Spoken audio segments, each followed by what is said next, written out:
West Germanic invaders from Jutland and southern Denmark began populating the British Isles in the 5th and 6th centuries AD. They spoke Old English, a mutually intelligible language from which 4 major dialects emerged. The arrival of the Vikings also contributed to the building of the language.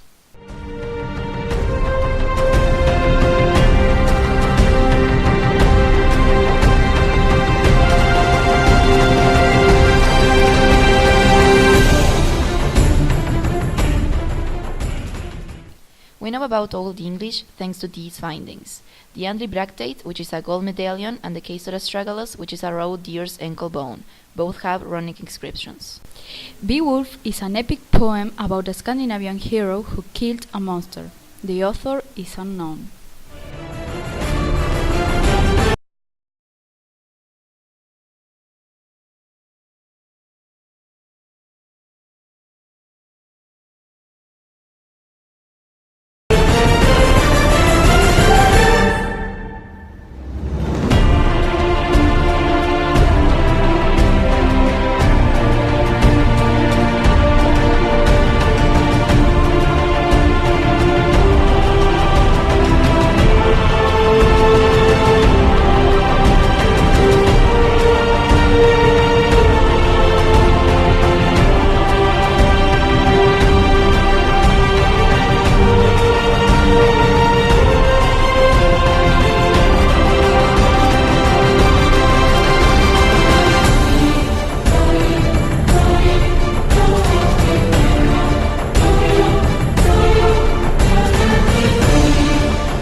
Guess who used each one?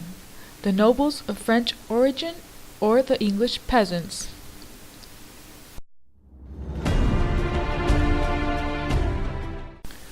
There were many changes in consonants, vowels, verbs, grammar, and pronoun forms.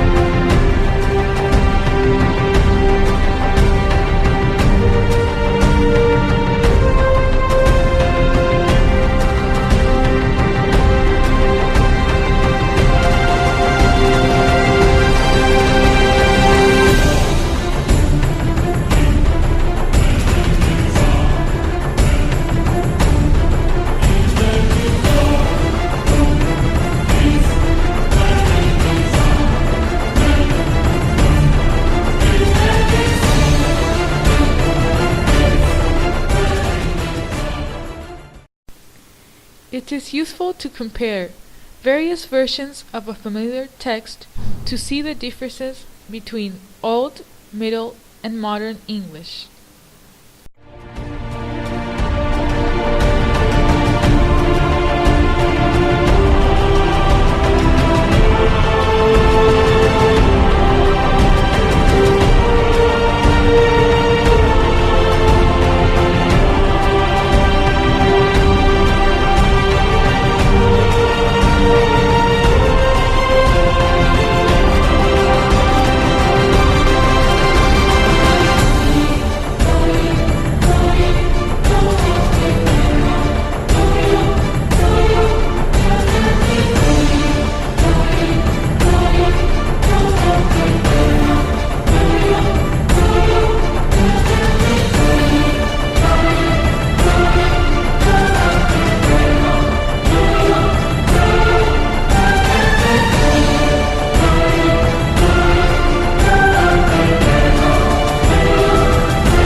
About 150 years later, the Black Death killed about 1/3 of the English population.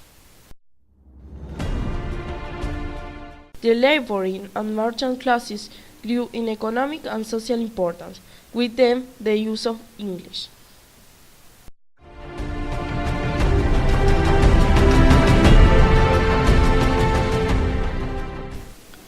The most famous example of Middle English is Chaucer's Canterbury Tales, considered a cultural touchstone.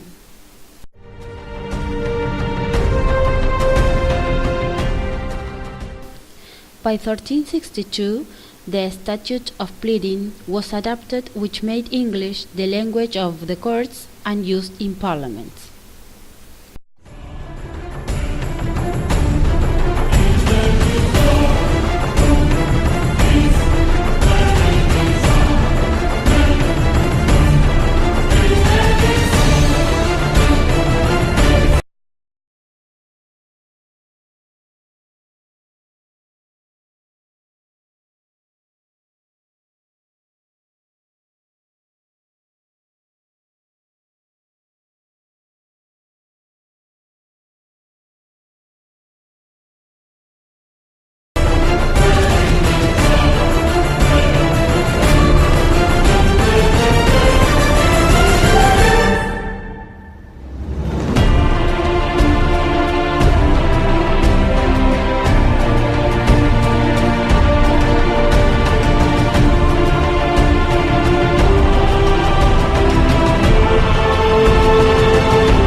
The Renaissance got English full of Latinisms and Greek words, which are those we see on screen now.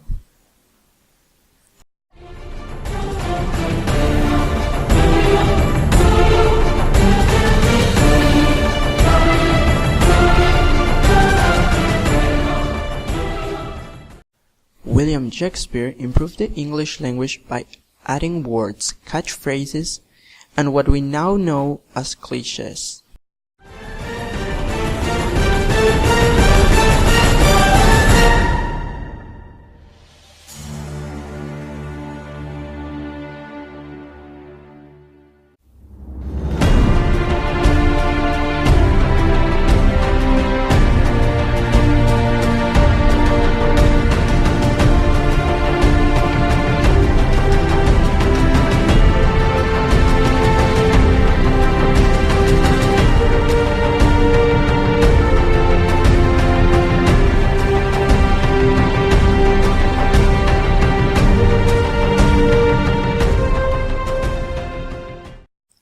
Late modern English was influenced by two major factors: the Industrial Revolution that created the need for neologisms,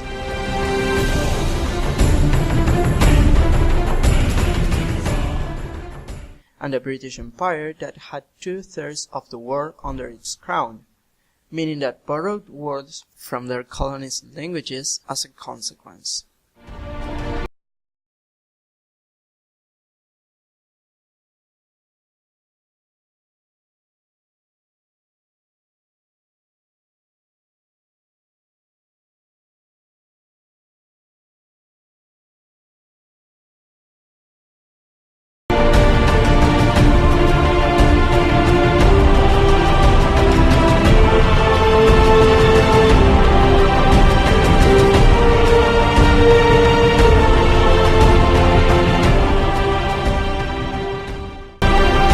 The Tudor dynasty ruled England from 1485 until 1603. The most cruel monarch at the time was Henry VIII. He created a new church and he persecuted Catholics.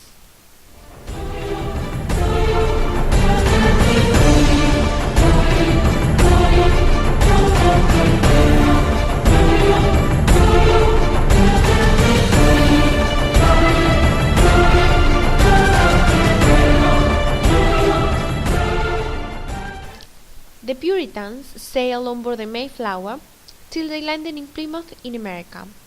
There, they settled, and that marked the birth of a new dialect which kept on developing till these days.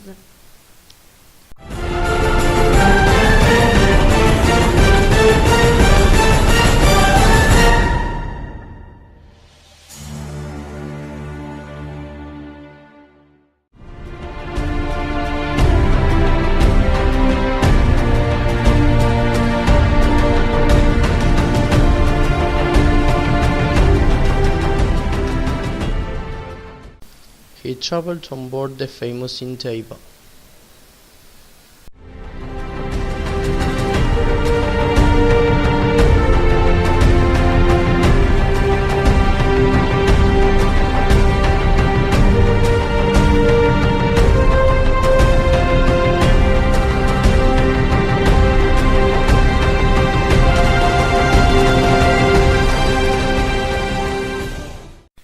Mr. Cook continued the voyage westward to Southern Pacific, searching the terra of Australia.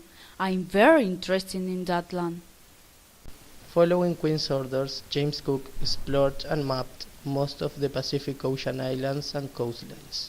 Those were the first European records of those Newfoundlands, and also the first testimony of Aboriginal Australians.